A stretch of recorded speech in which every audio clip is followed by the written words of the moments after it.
a shotgun blast shattered the calm of Edinburgh's West End. April 17th, 2019, 8 p.m. Bradley Welsh collapsed on his doorstep. Blood ran down the steps of his basement flat. Inside, his partner clutched their daughter, frozen as the sound echoed through the hall. It was a hit, cold, professional, no warning. Armed police flooded the scene. Paramedics fought to save him, but it was over. Bradley Welsh wasn't just a former British lightweight champ. He wasn't just a face from Trainspotting 2. He was a community figure, fighting to keep Edinburgh's youth out of the game. For some, a hero. For others, a liability. In Scotland's criminal underworld, his name carried weight, enough to paint a target on his back. Police called it targeted. But on the street, whispers spoke of a £10,000 contract, a Gangland feud, and a killer who'd been watching him for weeks. This wasn't just a murder, it was a message. This is Crime Pulse, where we break down the minds, the motives, and the fatal mistakes behind the UK's most violent underworld cases.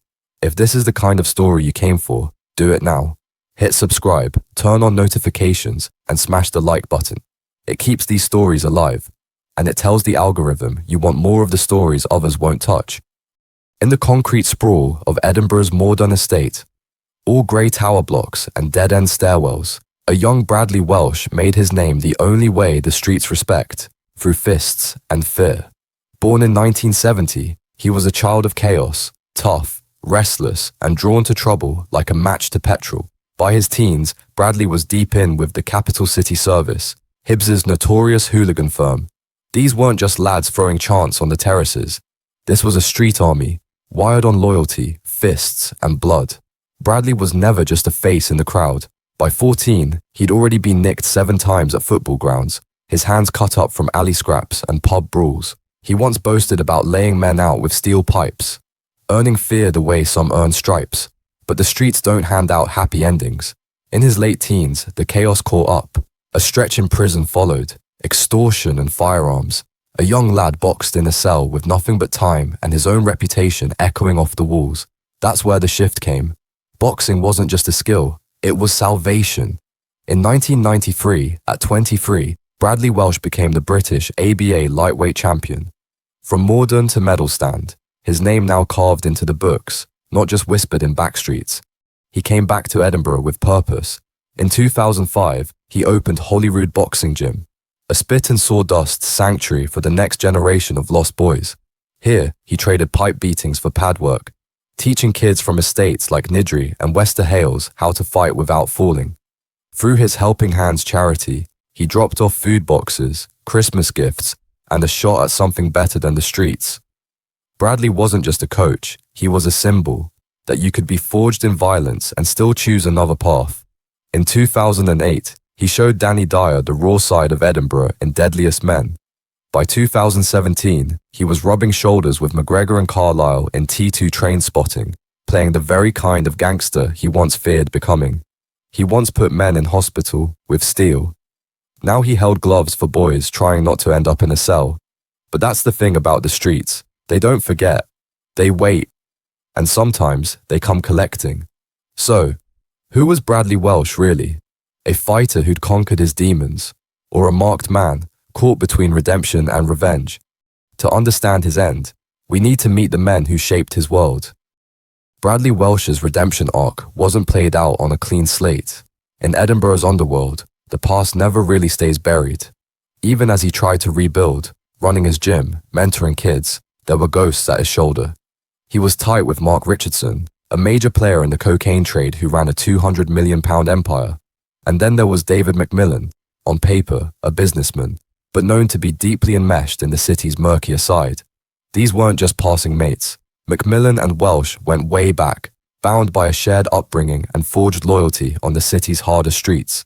In the Scottish criminal world, loyalty's everything, but it doesn't come cheap. Edinburgh in the 2010s wasn't just postcard pretty. Beneath the cobbled streets and castle skyline, the capital was a war zone. 2 camps locked in a silent but savage turf war.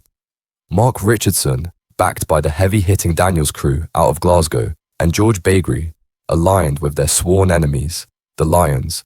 Richardson wasn't some flash dealer. He was feared.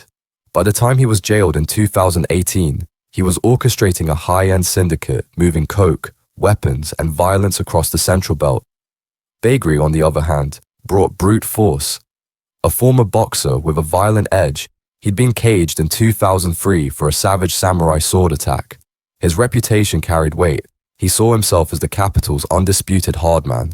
The two men loathed each other, and their feud, born behind bars, spilled into the streets with blood and silence. Bradley wasn't running cartels. Those close to him said he'd gone straight. No more crime, just the gym, community work, helping kids steer clear of the path he once took. But in this world, your past isn't a record you can wipe clean. And being mates with someone like Richardson, that's enough. In the code of the street, guilt by association is as deadly as pulling a trigger yourself. Welsh lived in plain sight. No bodyguards, no high walls. Right there in Edinburgh's new town, not far from the tourist trail. Modest flat, steady routine. But in doing so, he made himself easy to find. Baigrie, it said, wasn't subtle. Word was sent. If you're standing with Richardson, you're marked. In Scotland's gangland circles, standing by a pal can be seen as honour. But stand by the wrong pal, and you're writing your own obituary.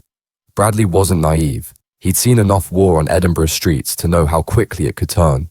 But in March 2019, it wasn't just street politics anymore. The threat came too close, too real, too personal. March 13th, 2019, Edinburgh's criminal underworld sent out a warning in blood. David Macmillan's home, an upscale £1.7 million property in leafy Morningside, was stormed by three masked men. Inside, with his wife and kids watching in horror, they attacked him with a machete. His skull was shattered. His 25-year-old son, also named David, tried to fight them off and was slashed in the process. Then the crew vanished, ditching their Audi and ox gangs and setting it ablaze. Macmillan lived, but the message couldn't have been louder. Mark Richardson's circle was being hunted down. Bradley felt it. This wasn't distant street beef anymore. This was family. Macmillan was someone he'd grown up with, and now he was inches from death. Word is, the day after the machete attack, Bradley picked up the phone. He called James Peam Davidson, an associate of Sha Orman, the man believed to be behind the hit. Bradley was trying to keep things from boiling over. But the underworld doesn't do peace talks. Dean White, a witness who knew Orman, later told police what he heard in a flat in Duddingston. Orman had bragged about a £10,000 contract on Bradley's head, said Baigrie was footing the bill. White saw the shotgun, heard the plan. He didn't sit on it either. He warned police not once, but 3 times. Twice on the phone, March 18th. Then in person, walking straight into Craig Miller Police Station, just 150 meters from Bradley's Holyrood boxing gym. He spelled it out. Baigrie was behind it. Orman had the gun. The hit was real. Police Scotland knew. This was a textbook, threat to life scenario. What's known as an Osman warning. Protocol said Bradley should have been notified, but the letter never came. An internal review by the Police Investigations and Review Commissioner, PIRC, later revealed why. Senior officers had dismissed the threat as not real or credible. No one even crossed the street to warn him. 3 separate warnings, 3 missed opportunities, and a man with a shotgun roaming the capital. Bradley had no idea how close the danger was. No warning, no chance to change his routines, no chance to prepare, and by April 17th, 2019, time had run out. The streets of Edinburgh were about to claim another name. April 17th, 2019 started like any other day for Bradley Welsh. He spent it down at Holyrood Boxing Gym, his second home, training the next generation, cracking jokes with the regulars, doing what he loved. His young daughter Eva was waiting at home. By 7:46 p.m, he left the gym in his humble Fiat Panda, heading back to his basement flat on Chester Street, tucked away in the quiet elegance of Edinburgh's new town. What he didn't know was that someone had eyes on him. Sha Orman had been shadowing Bradley for weeks. He'd driven up from Birmingham in a stolen Ford Cougar, scoping out Bradley's every move. April 7th, 9th, and again on the 16th, each time circling between the gym and the flat. That night, CCTV picked up the Cougar cruising slowly along Chester Street just after 8 p.m. Orman parked nearby, down on William Street. He was dressed to blend in, posing as a jogger in a dark jacket, baseball cap, and a flashy pair of £150 Nike Air Max 95s. His bronzed look, achieved through 9 trips to tanning salons, made him stand out even more. At 7:35 p.m., a witness clocked him on Walker Street, heading in the direction of Chester. Bradley got home a little after 8. He stopped outside his flat to chat with a neighbor, Edward Rennie. Just another ordinary night. But as he turned to go in, the trap was already sprung. Orman appeared out of the darkness. From beneath his jacket, he pulled out a shotgun. Antique, but deadly. A relic from the 1890s. But all it took was one shot. He aimed and fired. Point blank, straight to the head. The sound of the blast shattered the quiet calm of Chester Street. Rennie hit the deck. Orman turned, shouted, "Don't fucking look at me," and bolted, gun still in hand. Inside the flat, Bradley's fiancée and their 8-year-old daughter heard the shot. Paramedics rushed to the scene. Armed police locked down the street, but it was already too late. Bradley Welsh, boxer, father, community man, former gangster, was gone. He'd survived the prisons, survived the street wars, climbed out of poverty, fought for redemption. But in the end, it wasn't his past that killed him. It was loyalty. But who exactly was Sha Orman? And what turned him into the man who pulled the trigger? Sha Orman wasn't some criminal genius. He was 30 years old, a known drug user with 9 convictions for assault. Just a small-time thug with a wild streak and nothing to lose. Fresh out of prison in February 2019, it didn't take long for George Baigrie to pull him into the fold.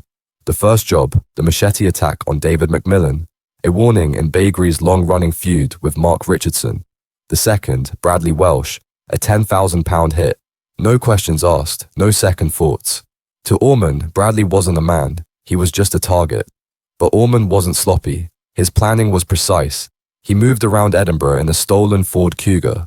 CCTV tracked it cruising past both Bradley's gym and his home, over and over.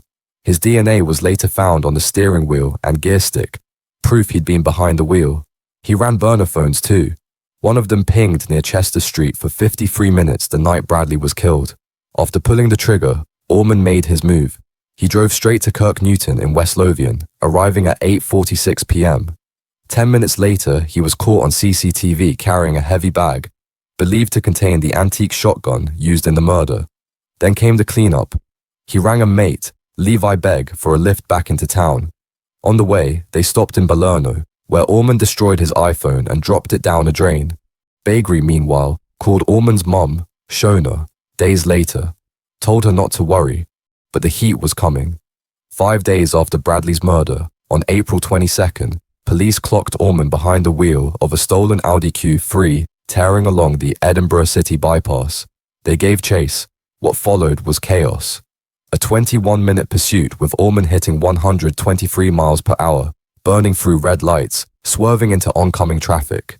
It finally ended on Lanark Road, where police used a stinger to shred his tires. When they pulled him from the car, Orman tried to hide a Kinder Egg stuffed with heroin in his mouth.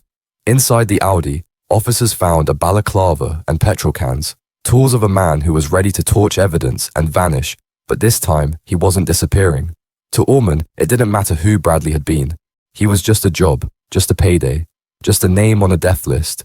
But the streets were watching, and in court, the full story would finally come to light. In May 2021, Sha Orman stood in the dock at the High Court in Edinburgh. The evidence against him was stacked high: CCTV, DNA, burner phone records, and the damning testimony of Dean White, who told the court Orman had openly bragged about the £10,000 contract weeks before Bradley's murder. After a 12-day trial, the jury didn't take long, just 4 hours of deliberation, guilty of Bradley's murder and the attempted murder of David McMillan. Judge Lord Beckett didn't mince words. He called it a premeditated and meticulously planned assassination. Orman was handed life, minimum 28 years behind bars. On top of that, a 10-year sentence for the machete attack on McMillan, served concurrently. But Orman didn't stop offending inside. In 2024, 4 more months were tacked on after he was caught in prison with an illegal phone and SIM card. Justice? Maybe. But for Bradley's family, it rang hollow. His brother, Sha Welsh, was shattered, not just by the loss, but by the failures that came before it. Dean White had warned police 3 separate times. He told them Orman had a shotgun. He told them Baigrie had paid for a hit. He even walked into Craig Miller police station. just 150 meters from Bradley's gym, and made it clear Bradley's life was in danger. Still, no one showed up at the gym. No threat to life warning. No Osman letter. Nothing. The Police Investigations and Review Commissioner later confirmed it. Police Scotland knew about the threat. They just didn't act. Senior officers had judged it not real or credible. In 2022, Sean Welsh's formal complaint was upheld. He got an apology, a written one. Sincerest regrets. But that was all. No one was disciplined. And when the park tried to release their full report, the Crown Office blocked it, claiming there was still an ongoing investigation. Now, Sean Welsh is taking it further, pursuing a civil case against Police Scotland, fighting for answers and accountability. But the streets didn't wait. The violence carried on. The feud between Mark Richardson and George Baigrie never really ended. It just changed shape. Bradley's murder didn't stop anything. It was another chapter in a war that's far from over. In the end, the system caught a killer, but ignored the signs that could have saved a man trying to change.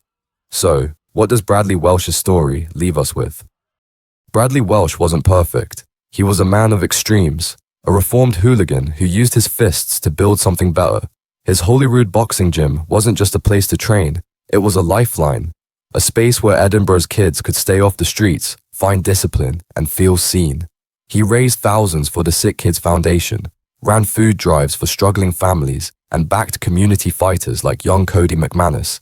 He turned pain into purpose. But the underworld doesn't care about charity. Loyalty got Bradley killed. His refusal to walk away from old friends, especially Mark Richardson, marked him. In 2023, the gym shut its doors. His nephew Jake said it best. No one could run it like Brad. The community felt that loss. And now we're left with the uncomfortable truth. Can you ever escape your past? Or does it follow you, no matter how far you try to run? Bradley's story is a warning. A man can change, but in Gangland, Scotland, his past might not let him. So, what do you think? Can redemption ever erase reputation? Drop your thoughts in the comments, hit like, subscribe, and join the Crime Pulse squad. This is where the real stories live, raw, unfiltered, and untouchable.